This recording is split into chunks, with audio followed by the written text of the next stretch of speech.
Hi everyone, welcome back to my channel. So today I wanted to make a video of my 1 year post Mexico trip update. If you guys have been following this channel, I went to Mexico last summer, almost exactly, I think I came back almost exactly a year ago. And I had a lot of different treatments done at a place called Holistic Biospa in Puerto Vallarta. I did do a review of that particular spa. Well, it's not a spa. It's they do stem cells and lots of holistic types of treatment. And so I did a review of that. It's here on my channel. And I've actually reviewed some other places, but that I didn't receive treatment at, but just based on my consultations and stuff like that. But I had a sort of promised you guys videos on the different treatments that I did um, at this clinic, and I have not done them. It's been already a year. I have kind of like forgotten a little bit, some of these treatments, but I'm going to do my best to make at least short videos telling you guys what the treatment is like, and I guess prep and that kind of thing. So just as a refresher, the treatments that I did get done at this place were, plasmapheresis, Tempass ozone, colonics, ionic foot bath, vitamin IVs, Myers cocktails, glutathione, NADIV, SCIO, and infrared sauna. I think that's everything. I did get, like vitamin injections, like vitamin D injections and things like that. But obviously, that's, I don't think I really need to detail the process of that. So I'm going to try to do individual videos of these things that I just listed, just to let you know what it was like and if there's any prep, and that kind of thing. But, those will be, little videos here and there. They're not going to be very long.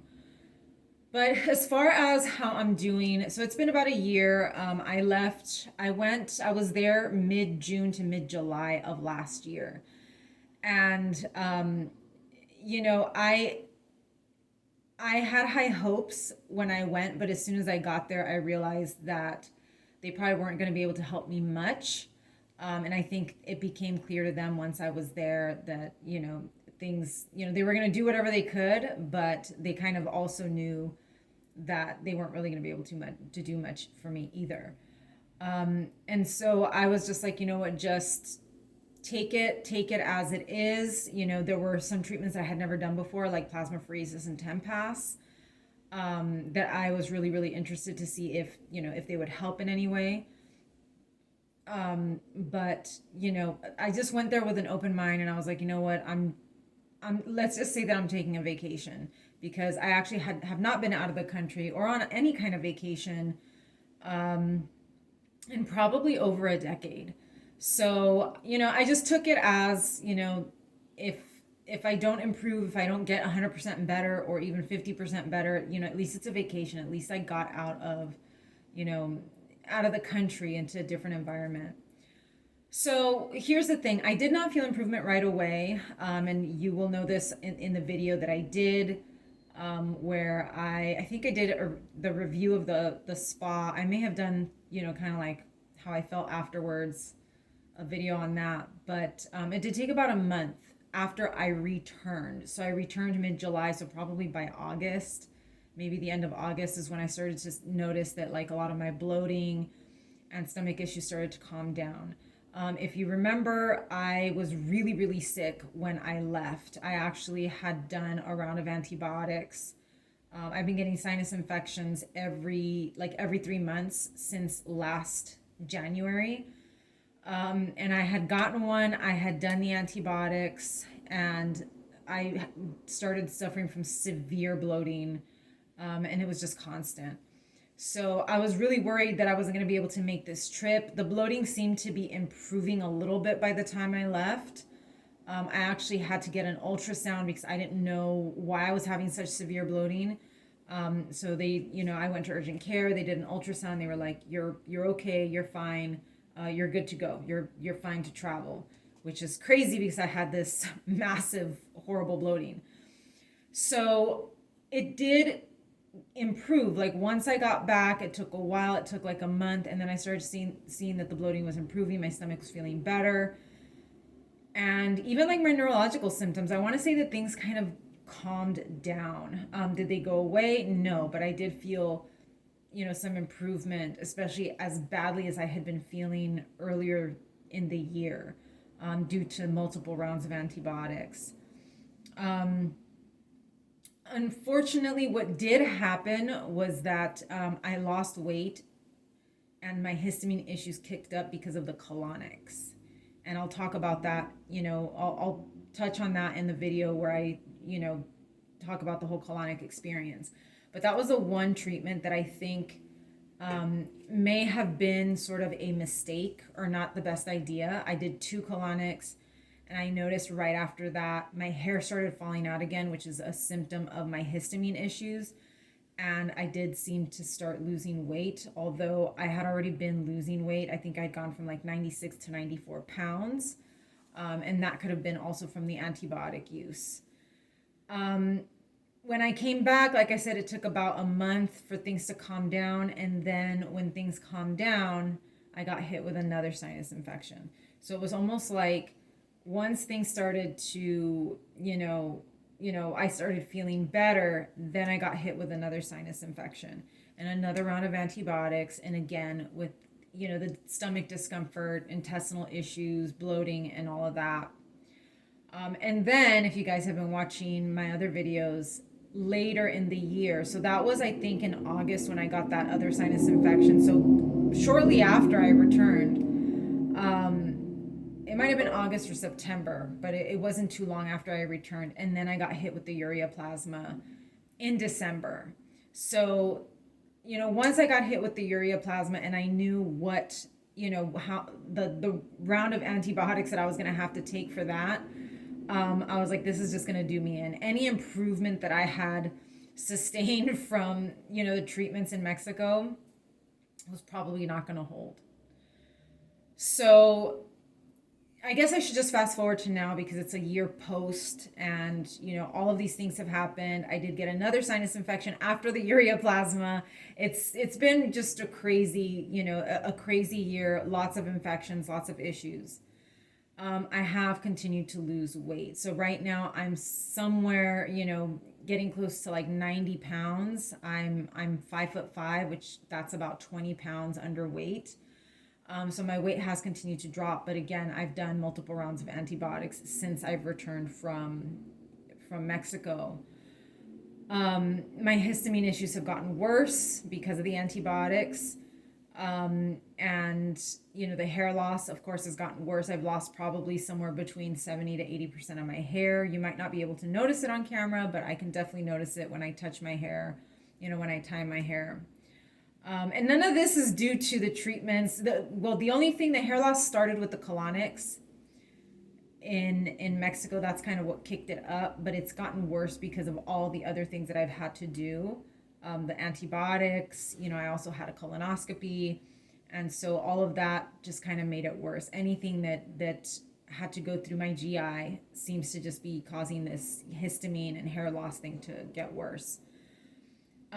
So yeah, my food sensitivities are worse. My histamine issues are pretty bad. I've had to eliminate more foods from my diet, which could also be, another reason why I've lost weight. My skin has also been getting worse again. If you remember after the exosomes, that was like one of the only things that I saw that improved was my skin. Like even my pores were much smaller. I wasn't breaking out as badly. If I did break out, one thing that I noticed was that pimples would go away very quickly. Whereas before, pimples could last weeks. I actually have one here, a bad one that I got recently that has just been lingering, like a cystic type of acne, and it's just there. And so now that I'm seeing these lingering pimples, I kind of feel like that improvement, that the only improvement that I got from the exosomes is now gone because I'm starting to see these very cystic pimples that just hang around for a long time. And of course, my back knee has been really bad.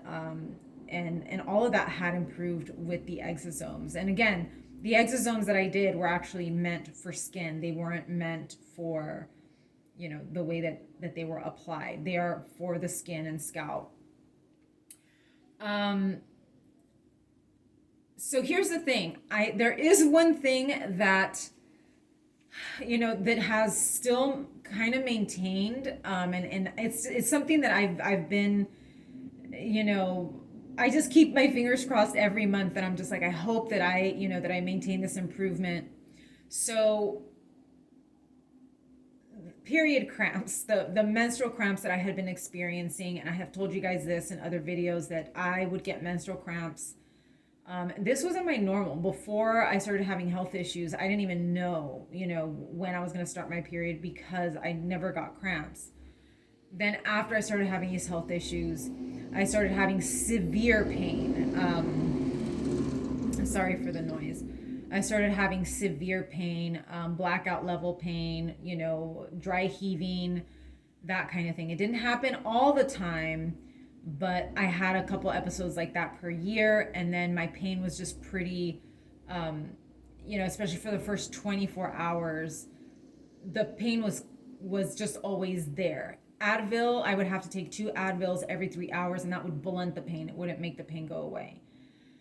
I did 3 years of GammaGuard, which is IVIG. I did it subcutaneously, and it took 3 years for that to bring the pain down.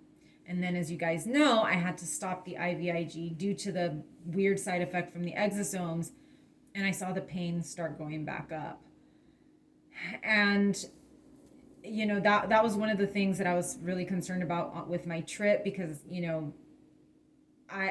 this protocol was planned out. It was scheduled out for me.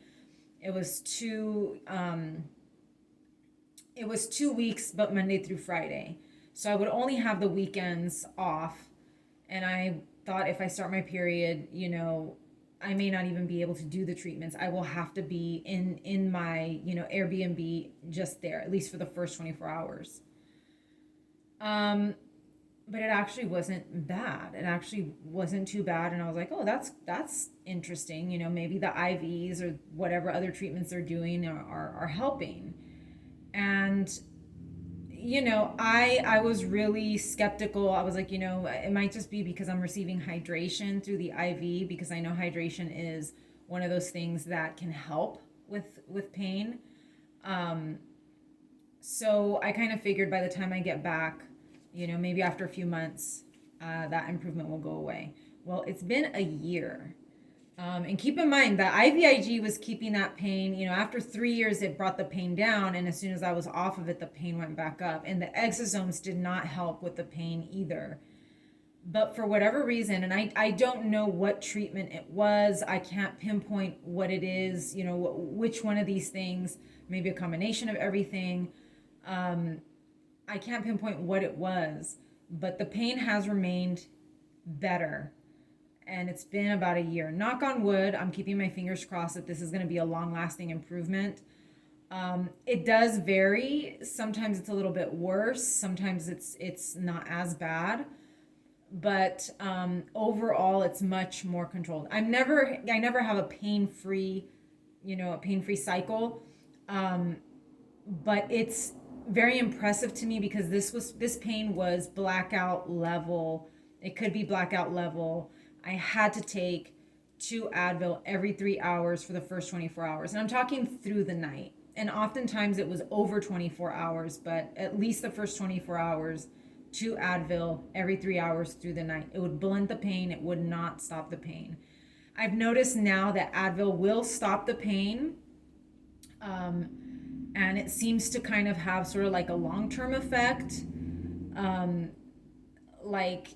I can take it, and then, I can take 2, and then 3 hours later take another 2. And it kind of has like a more longer term. It carries a lot longer, or it stops the pain or calms the pain for a lot longer. Whereas before, it would blunt the pain, but right as soon as the 3 hours hit, I had to take another dose. There are times when I'm just taking the Advil because I'm scared, not because I have pain. or because I really need it. I'm taking it as a preventative measure because I still remember how badly my pain would get. And I tell myself, if you don't take it now, the pain might just kick up and go through the roof. It might surprise you. And sometimes I just take the Advil just to take it because I don't know what to expect. But so far, I it's been good. I mean, even, right now I'm going through one of my cycles, and on the first day, it was nighttime, and I was like sitting on the couch and I was getting ready to go to bed, and all of a sudden I was like, "Oh, you have to take your 2 Advil before bedtime, because what if the cramps wake you up at night?" I wasn't feeling anything. That's why I didn't even think to take it. But again, I'm taking the medication just as a preventative measure because I still live with that fear of how bad the pain can get. So, that's the one thing that, again, I don't know what it was. I don't know which one of these treatments really did the trick. And I'm keeping my fingers crossed that I hold on to at least that improvement because, I can function better. I don't have to be, chained to my home. I still stay home as much as possible that first day, but I have gone out. I have, and I'll have cramp. Like if I'm at the store, I will have cramps, but it's not something that is, you know, that I'm just like, oh my God, I need to find a place to, it's like, oh, they're bearable. I can still walk around, Yes, of course, I would prefer to be home laying around, but it's not something where, I mean, I couldn't even stand up straight. That's how bad the pain was. Um, the other thing too that I've noticed is that PMS has gotten more unpredictable, and I don't know if that is from the treatments in Mexico. My period has started to be a little bit irregular, and I definitely think that's from the ureaplasma treatment. But I have noticed that my PMS does vary.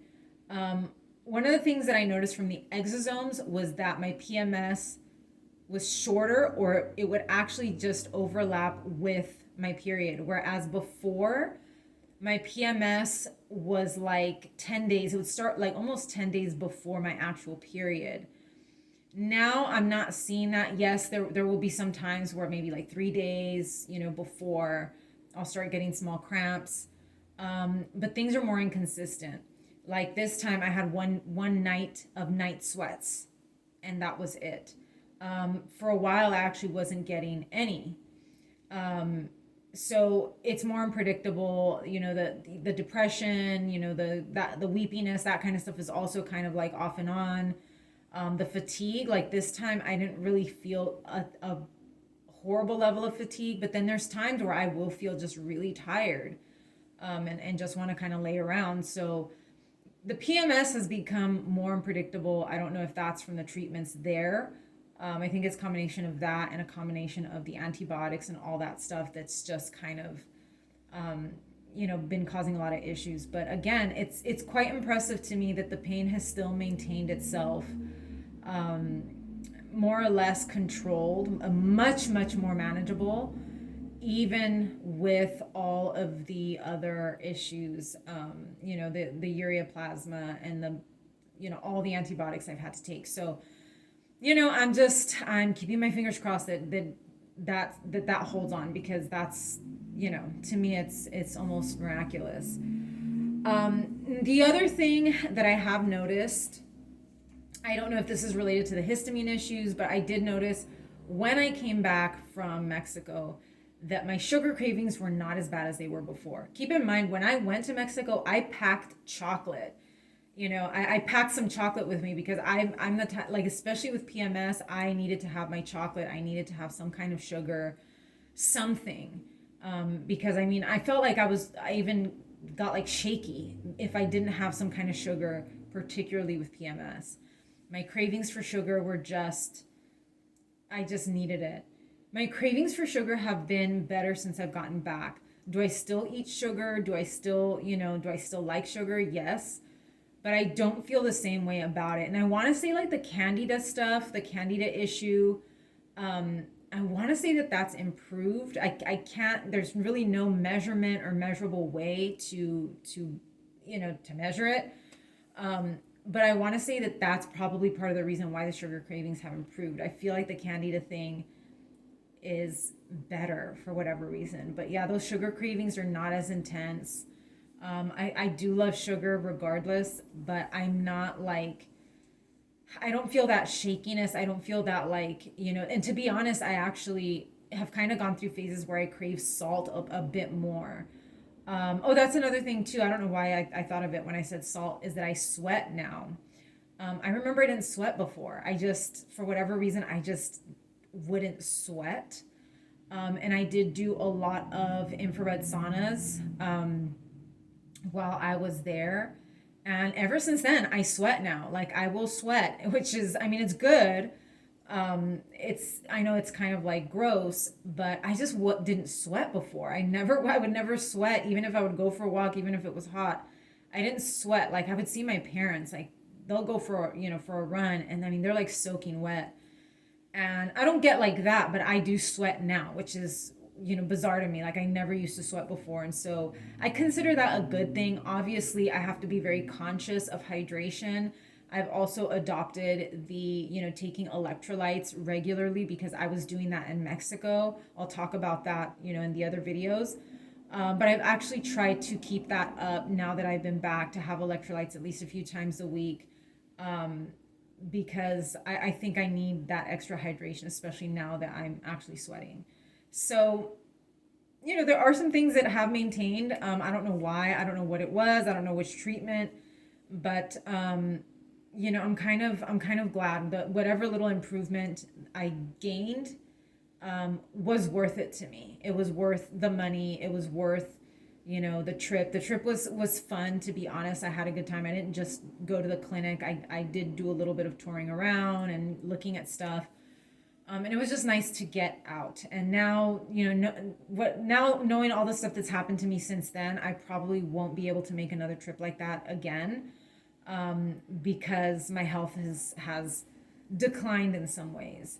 But other than that, that's a year out of my Mexico trip, and I'll have those other videos. They're going to be shorter, smaller videos, talking about each individual, treatment, and just, I guess, whatever details I can give you regarding those treatments. So anyways, thank you so much for watching. Please like and subscribe, and I'll see you in the next one. Take care.